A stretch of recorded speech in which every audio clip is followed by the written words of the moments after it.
মৰমৰ ছাত্ৰ ছাত্ৰীসকল, আজি আকৌ তোমালোকৰ বাবে লৈ আহিছোঁ ৪ৰ্থ শ্ৰেণীৰ পাঠ ১১ ব্ৰহ্মপুত্ৰৰ প্ৰশ্নোত্তৰখিনি। পাঠভিত্তিক ক্ৰিয়াত আমি কি দেখিবলৈ পাওঁ? পাঠটো পঢ়া আৰু উত্তৰ দিয়া। পাঠটো পঢ়িবলৈ দিছে আৰু উত্তৰ দিবলৈ দিছে। অসমৰ প্ৰধান নদীখনৰ নাম কি? খ নম্বৰটো কি দিছে চোৱা, এই নদীখনক নদ বুলি কোৱাৰ কাৰণ কি? গ নম্বৰটো চোৱা, ব্ৰহ্মপুত্ৰ নদীখন ক'ৰ পৰা ওলাইছে?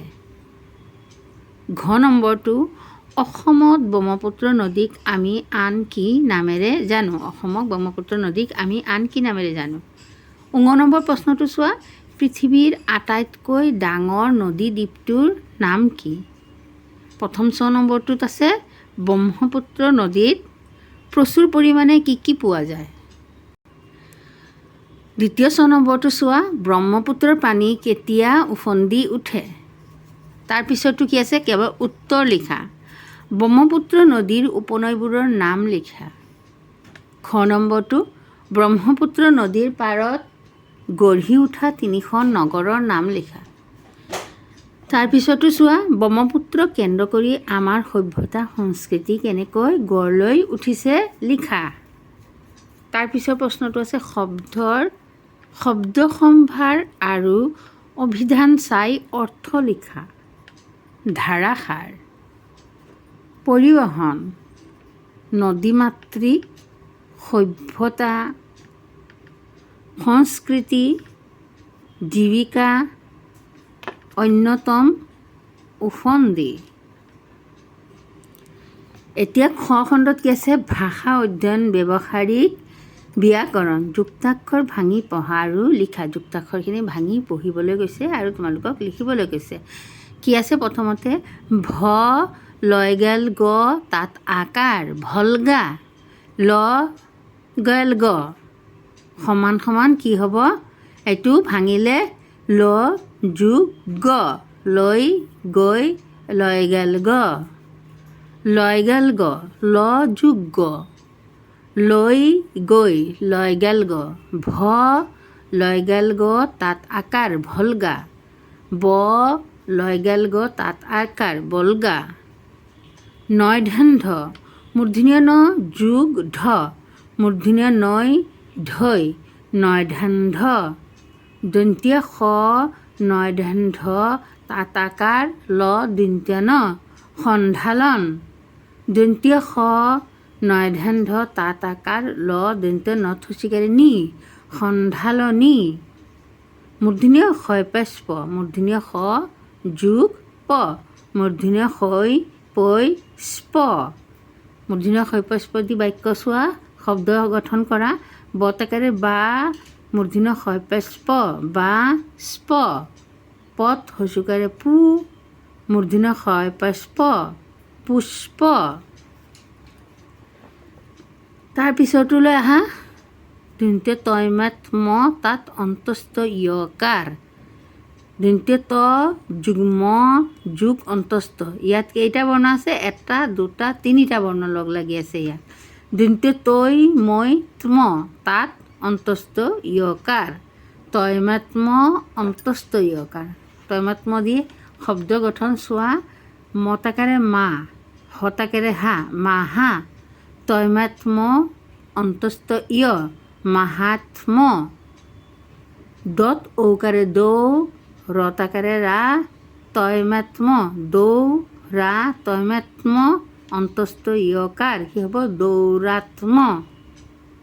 তাৰপিছৰটোলৈ আহা, মূৰ্ধন্য প, তাত ৰকাৰ, মূৰ্ধন্য স যোগ প যোগ ৰ, মূৰ্ধন্য হৈ পৈ স্প, তাত ৰকাৰ কি হ'ব? মূৰ্ধন্য প, তাত ৰকাৰ।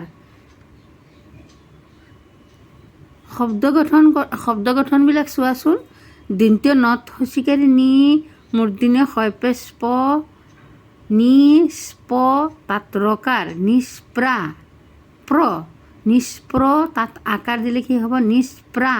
মূৰ্ধন্য ন কি হ'ব? নিস্প্ৰাণ, নিস্প্ৰাণ। তাৰপিছতো কি আছে চোৱা, দন্ত্য দত হচিকাৰে দু, মূৰ্ধন্য প দুষ্প, তাত ৰকাৰ দিলে কি হ'ব? মূৰ্ধন্য ক্ষয় পেশ প তাত ৰকাৰ দিলে স্প্ৰ, আকাৰ দিলে কি হ'ব প্ৰা, দু স্প্ৰা, পত অন্তস্থ য়কাৰ কি হ'ব দু স্প্ৰাপ্য, দুষ্প্ৰাপ্য। মূৰ্ধন্য ক্ষয়কেশ ক তাত ৰকাৰ, ইয়াত কি ক'ব মূৰ্ধন্য ক্ষয়কেশ ক তাত ৰকাৰ। কেইটা বৰ্ণ আছে চোৱা, মূৰ্ধন্য খ যোগ ক যোগ ৰ, মূৰ্ধন্য খ ক ৰ, তিনিটা বৰ্ণ যোগ হৈ এই মূৰ্ধন্য ক্ষয়কেশ ৰ তাত ৰকাৰ হৈছে। মূৰ্ধন্য ক্ষয় কৈ মূৰ্ধন্য ক্ষয়কেশ ক তাত ৰকাৰ কি হ'ব স্ক্ৰ, দন্ত নত হস্যিকাৰে নি, মূৰ্ধন্য ক্ষয়কেশ ক তাত ৰকাৰ নিষ্ক্ৰ। কি আছে মূৰ্ধন্য ক্ষয়কেশ ক তাত ৰকাৰ, মূৰ্ধন্য খ যোগ ক যোগ ৰ, মূৰ্ধন্য ক্ষয় কৈ স্ক্ৰ, তাত ৰকাৰে কি হ'ব স্ক্ৰ, দন্ত নত হস্যিকাৰে নি, মূৰ্ধন্য ক্ষয়কেশ ক তাত ৰকাৰ হস্যিকাৰ কি হ'ব নিষ্ক্ৰি, অন্তস্থ কি হ'ব নিষ্ক্ৰিয়, তাৰমানে কি হ'ব নিষ্ক্ৰিয়। দন্ত নত হস্যিকাৰে নি, মূৰ্ধন্য ক্ষয়কেশ ক তাত ৰকাৰ, স্ক্ৰ তাত আকাৰ স্ক্ৰা কি হ'ব, এইটো শব্দটো কি হ'ব স্ক্ৰা, নিষ্ক্ৰা, দন্ত নয় তেন্ত কি হ'ব নিষ্ক্ৰান্ত, দন্ত নয় তন্ত্ৰ। ইয়াত কেইটা বৰ্ণ যোগ আছে তিনিটা, কি আছে চোৱা, দন্ত ন আছে, ত আছে আৰু ৰ আছে। কি যোগ হৈ আছে দন্ত ন ত আৰু ৰ, দন্ত নয় তেন্ত তাত ৰকাৰ কি হ'ব দন্ত নয় তেন্ত্ৰ। শব্দ গঠন চোৱা, ম দন্ত নয় তেন্ত্ৰ কি হ'ব মন্ত্ৰ, অন্তস্থ জ নয় তেন্ত্ৰ যন্ত্ৰ। যুক্তাক্ষৰ গঠন কৰা, ল যোগ গ, লৈ গল গ, মূৰ্ধন্য ন যোগ মূৰ্ধন্য ধ, মূৰ্ধন্য নয় ধন ধ, মূৰ্ধন্য খ যোগ প, মূৰ্ধন্য ক্ষয় পেশ প। তাৰপিছতো কি চোৱা, মূৰ্ধন্য ন যোগ মূৰ্ধন্য ধ, মূৰ্ধন্য নয় ধন ধ, মূৰ্ধন্য খ যোগ প, মূৰ্ধন্য ক্ষয় পেশ প, দন্ত ত যোগ ম যোগ অন্তস্থ, দন্ত তয় ময় ম, তাত অন্তস্থ ইয়কাৰ কি হ'ব ম, মূৰ্ধন্য খ যোগ প যোগ ৰ, মূৰ্ধন্য ক্ষয় পেশ প, তাত কি আছে ৰকাৰ স্প্ৰ। তাৰপিছতো কি আছে মূৰ্ধন্য খ যোগ ক যোগ ৰ, মূৰ্ধন্য ক্ষয়কেশ ক, তাত ৰকাৰ স্ক্ৰ। তাৰপিছতো কি আছে চোৱা, দন্ত ন যোগ ত যোগ ৰ, দন্ত নয় ত ন্ত, তাত ৰকাৰ ন্ত্ৰ। তাৰপিছতো চোৱা কি আছে, যুক্তাক্ষৰবোৰেৰে একোটাকৈ শব্দ গঠন কৰা। যুক্তাক্ষৰ দিয়া আছে, তাত একোটাকৈ শব্দ গঠন কৰিব দিছে। মূৰ্ধন্য নয় ধন ধ, মূৰ্ধন্য নয় ধন ধ দি কি হ'ব সন্ধালন, মূৰ্ধন্য খ মূৰ্ধন্য নয় ধন ধ, তাত আকাৰ ল দন্ত নয় কি হ'ব সন্ধালন। মূৰ্ধন্য ক্ষয় পেশ প, মূৰ্ধন্য ক্ষয় পেশ প দি কি হ'ব পুষ্প, পথ হস্যিকাৰে পু, মূৰ্ধন্য ক্ষয় পেশ প কি হ'ল পুষ্প। তাৰপিছতো কি আছে চোৱা, মূৰ্ধন্য ক্ষয় পেশ প তাত ৰকাৰ, মূৰ্ধন্য ক্ষয় পেশ প তাত ৰকাৰ কি হ'ব শব্দ গঠন, দন্ত নত হস্যিকাৰে নি, মূৰ্ধন্য ক্ষয় পেশ প তাত ৰকাৰ, তাত আকাৰ নিষ্প্ৰা, মূৰ্ধন্য ন কি হ'ল নিষ্প্ৰাণ, মূৰ্ধন্য ক্ষয়কেশ ক তাত ৰকাৰ স্ক্ৰ।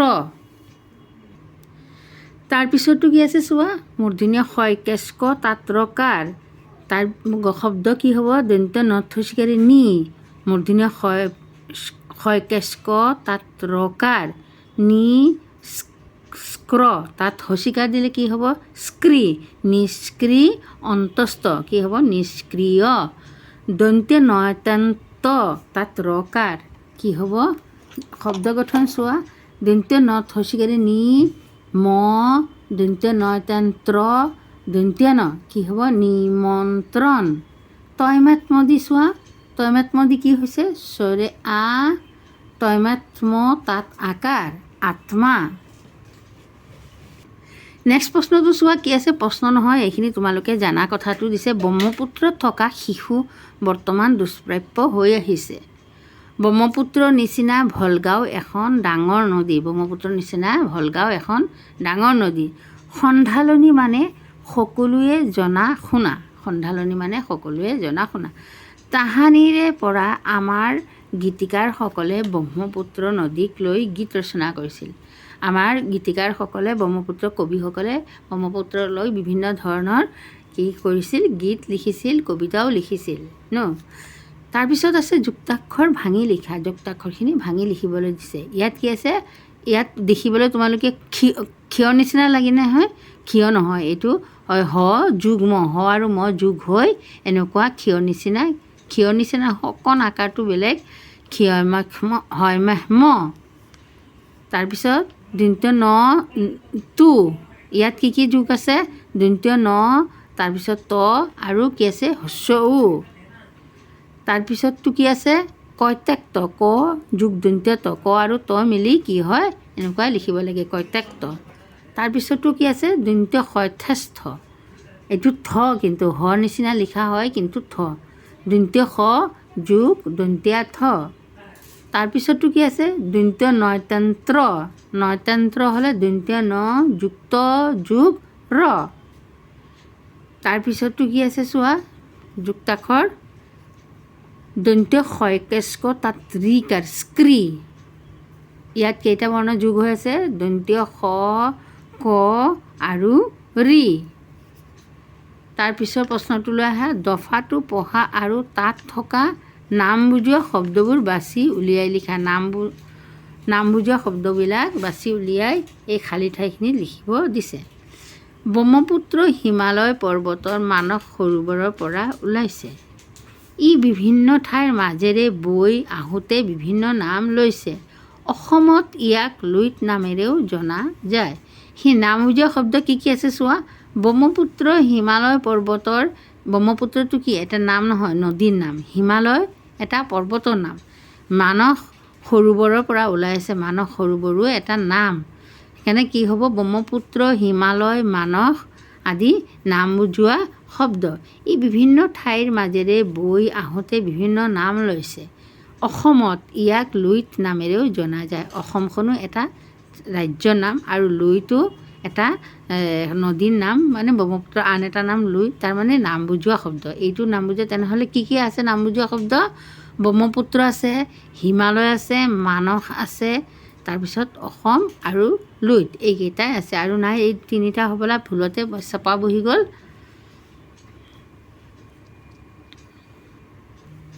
তাৰপিছতো কি আছে?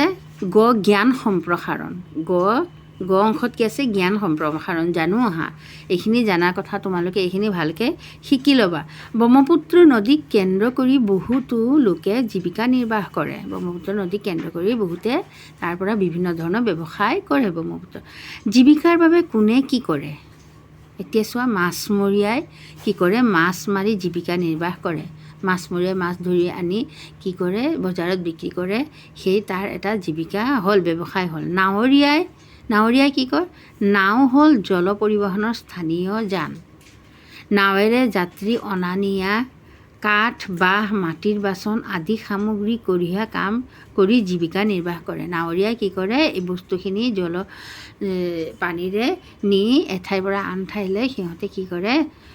সামগ্ৰীবিলাক অনা নিয়া কৰে। সেই অনা নিয়া কৰি সিহঁতে কি কৰে? জীৱিকা নিৰ্বাহ কৰে। তাৰমানে ব্ৰহ্মপুত্ৰ নদীৰ ওপৰত ভিত্তি কৰি সিহঁতে কি কৰে? জীৱিকা নিৰ্বাহ কৰে। ঘাটুৱালে নৈৰ ঘাট ৰাখে, নাও বা জাহাজৰ পৰা উঠা নমাত সহায় কৰে। ঘাটুৱালে কি কৰে? নৈৰ ঘাট ৰাখে, তাৰ পৰা নাওবিলাক জাহাজৰ পৰা উঠা নমাত সহায় কৰে। ফেৰী চালকে নদীপথত যাতায়াতৰ বাবে ফেৰী চলায়।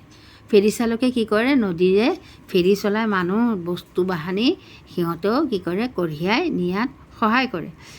পানী ভাৰীয়ে কি? ভাৰেৰে পানী কঢ়িয়াই বিতৰণ কৰে। ভাৰীয়ে কি কৰে? ভাৰেৰে পানী কঢ়িয়াই নি কি কৰে? বিতৰণ কৰে। মহলদাৰে কি কৰে, মহল বা খণ্ডৰ কৰ কাটল সংগ্ৰহ কৰে। তাৰ পৰা যিবিলাক বস্তু সিহঁতে অনা নিয়া কৰে সেইবিলাক বস্তুৰ কি কৰে, সিহঁতে টেক্স কৰ কাটল সংগ্ৰহ কৰে। সিহঁতৰ পৰা কৰ কাটল সংগ্ৰহ কৰে মানে টেক্স সংগ্ৰহ কৰে। তাৰমানে সিহঁতে পৰস্পৰ চবেই মানে ব্ৰহ্মপুত্ৰ নদীৰ ওপৰত সেইবাবে চবেই মানে জীৱিকা নিৰ্বাহ কৰি চলি আছে। বহুতো মানুহে তাৰ ওপৰতে ভিত্তি কৰি বিভিন্ন ধৰণৰ ব্যৱসায় কৰি আছে। এতিয়া জানো আহা মাজুলীৰ বিষয়ে দিছে। মাজুলী হ'ল আমাৰ পৃথিৱীৰ ভিতৰত বৃহত্তম নদীদ্বীপ। ই অসমৰ গৌৰৱ। এই দ্বীপটো অসমীয়া সংস্কৃতিৰ কেন্দ্ৰস্থল। অসমৰ বিখ্যাত 4 সত্ৰৰ মিলনভূমি মাজুলী হৰিনামৰ বৰভেটি। বিভিন্ন সত্ৰ, থান, নামঘৰেৰে পৰিপূৰ্ণ মাজুলীৰ জনসাধাৰণে শংকৰী কৃষ্টি সংস্কৃতি জীয়াই ৰাখি ইয়াৰ পৰিৱেশ জীপাল কৰি ৰাখিছে। মাজুলী হ'ল সত্ৰীয়া পৰম্পৰাৰ কেন্দ্ৰস্থল। মাজুলী বিভিন্ন জনগোষ্ঠীৰ সমন্বয়থলী। এনে এখন কৃষ্টি সংস্কৃতিৰে পৰিপূৰ্ণ মাজুলী বিশ্ব ঐতিহ্য ক্ষেত্ৰলৈ পৰ্যবেক্ষিত হ'ব বুলি অসমবাসী আশাবাদী।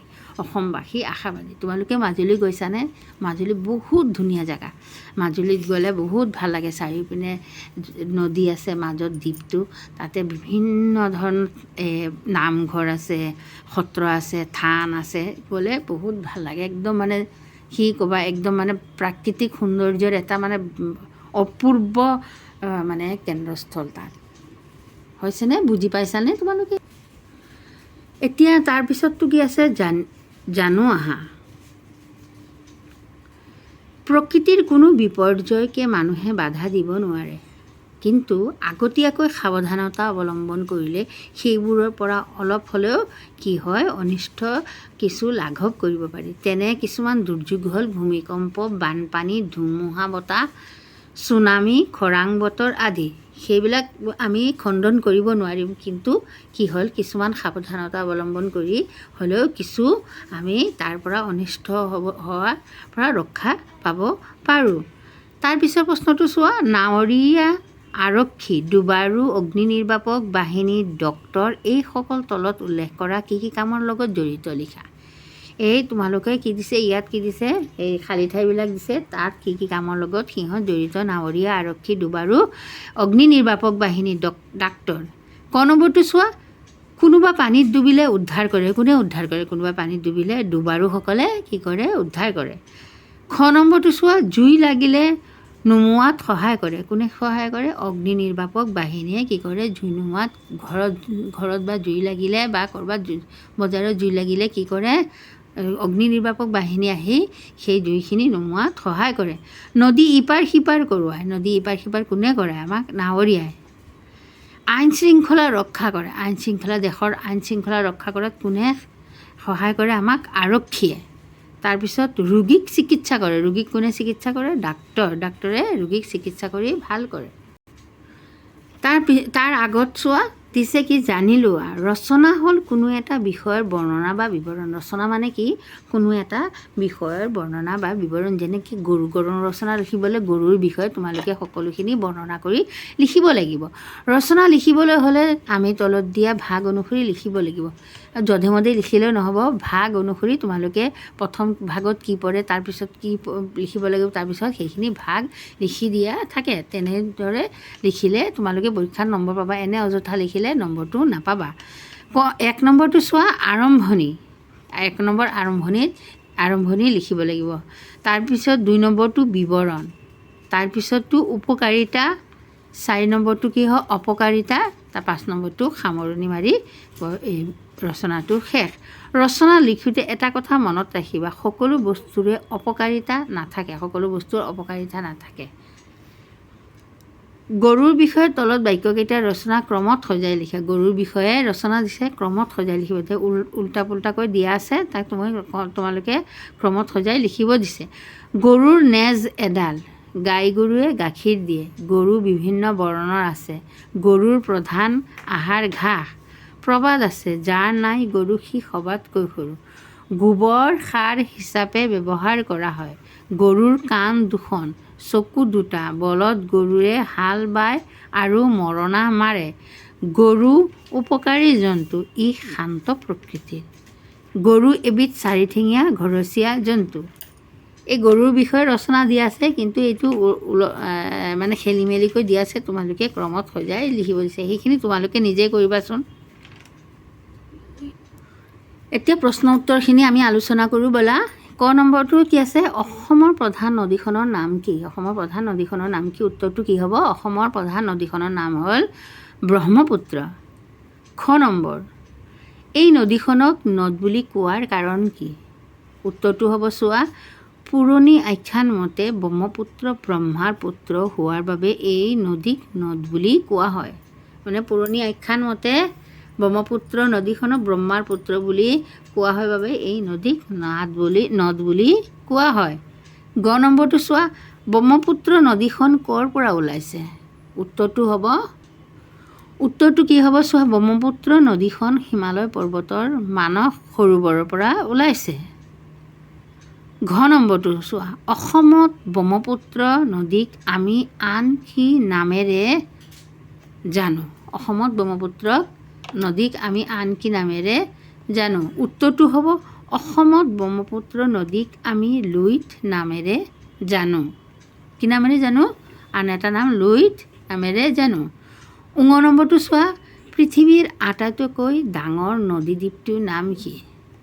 উত্তৰটো হ'ব চোৱা, পৃথিৱীৰ আটাইতকৈ ডাঙৰ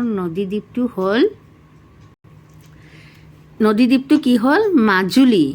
প্ৰথম ছ নম্বৰটো, ব্ৰহ্মপুত্ৰ নদীত প্ৰচুৰ পৰিমাণে কি কি পোৱা যায়?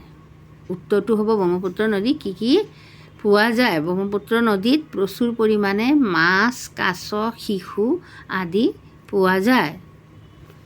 তাৰপিছতো কি আছে? দ্বিতীয় ছ নম্বৰ, ব্ৰহ্মপুত্ৰৰ পানী কেতিয়া ওফন্দি উঠে? উত্তৰ হ'ব, ব্ৰহ্মপুত্ৰৰ পানী বাৰিষা কালত ওফন্দি উঠে। বাৰিষা কালত কি হয়? ব্ৰহ্মপুত্ৰৰ পানী ওফন্দি ওপৰ পিনে উঠে।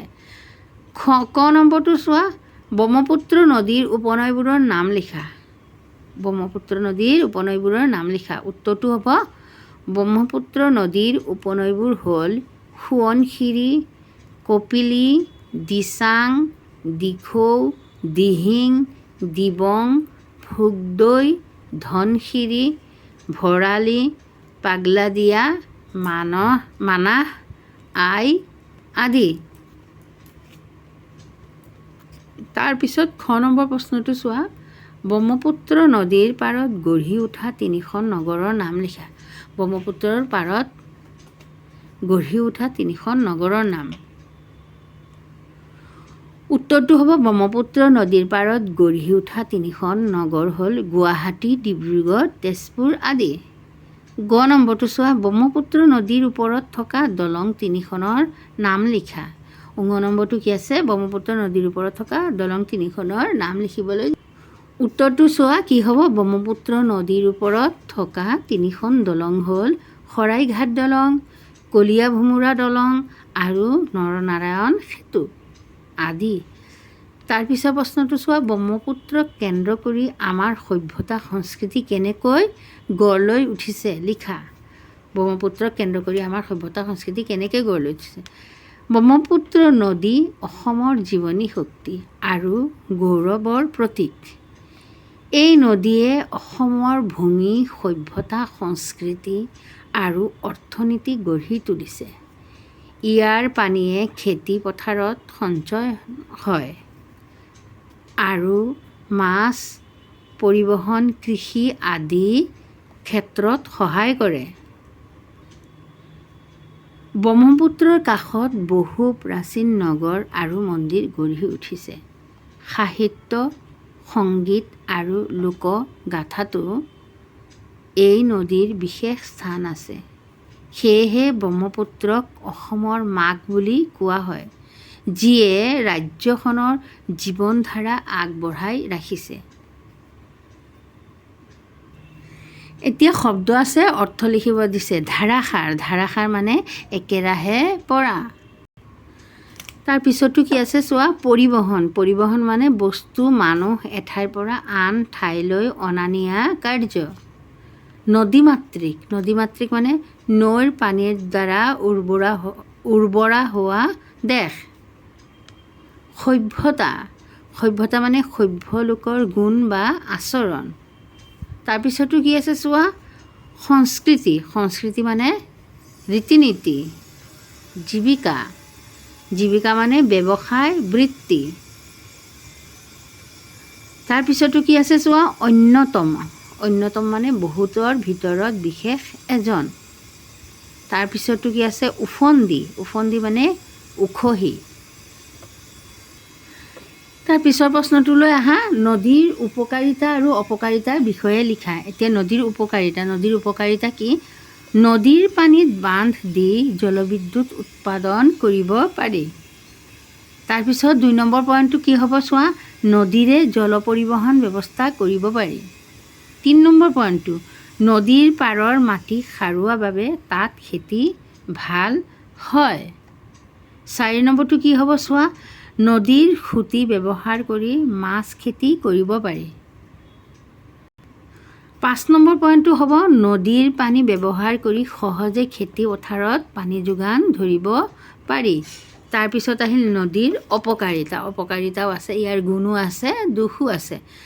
তেনেহ'লে দোষ কি আছে চোৱা, অপকাৰিতাটো, নদীয়ে গৰাখহনীয়া সৃষ্টি কৰি পাৰৰ মাটি ক্ষয় কৰে। নদীয়ে কি কৰে, গৰাখহনীয়া সৃষ্টি কৰি পাৰৰ মাটিবিলাক ক্ষয় কৰি উটুৱাই লৈ যায়। নদীৰ পানীৰ সোঁতে কেতিয়াবা গৰু, মানুহ বা অন্য জীৱ জন্তু উটুৱাই লৈ যায়। নদীৰ পানীৰ সোঁতে, বেছি পানীৰ সোঁত হ'লে কি হয়, মানুহ, গৰু বা অন্য জীৱ জন্তু উটুৱাই লৈ যায়। 3 নম্বৰটো চোৱা, নদীৰ পানীয়ে বাট পথ ডুবাই যোগাযোগ ব্যৱস্থা বিচ্ছিন্ন কৰে। কি কৰে, যোগাযোগ ব্যৱস্থা বিচ্ছিন্ন কৰে। 4 নম্বৰটো চোৱা, নদীয়ে কেতিয়াবা গতিপথ সলনি কৰি নগৰ চহৰ ধ্বংস কৰে। কেতিয়াবা নদী কি কৰে, গতিপথ সলনি কৰি কি কৰে, নগৰ বা চহৰ ধ্বংস কৰি পেলায় নদীৰ পানীয়ে। 5 নম্বৰটো কি হয়, নদীৰ পানী অধিক প্লাবিত হৈ কাষৰ শস্য পথাৰত বালুচৰ সৃষ্টি কৰি কৃষিভূমি নষ্ট কৰে। কি কৰে, কৃষিভূমিবিলাক নষ্ট কৰে। নদীৰ পানী অধিক প্লাবিত হৈ কাষৰ শস্য পথাৰত বালুচৰ সৃষ্টি কৰি কৃষিভূমি নষ্ট কৰে। এইখিনি হ'ল অপকাৰিতা। উপকাৰিতাও পালা, অপকাৰিতাও পালা। এই ব্ৰহ্মপুত্ৰ পাঠৰ গোটেইখিনি প্ৰশ্ন উত্তৰ মই তোমালোকক ভালকৈ বুজাই দিছোঁ। আৰু যিখিনি দিয়া নাই, যেনেকৈ এই গৰুৰ বিষয়ে, সেইটো একেবাৰে সহজ, তোমালোকে নিজেই কৰিবা। আৰু যদি কৰিব নোৱাৰা তেনেহ'লে মোক কমেণ্ট কৰি জনাবা, মই তোমালোকক দি দিম। এতিয়া আজিলৈ ইমানেই, বাই বাই।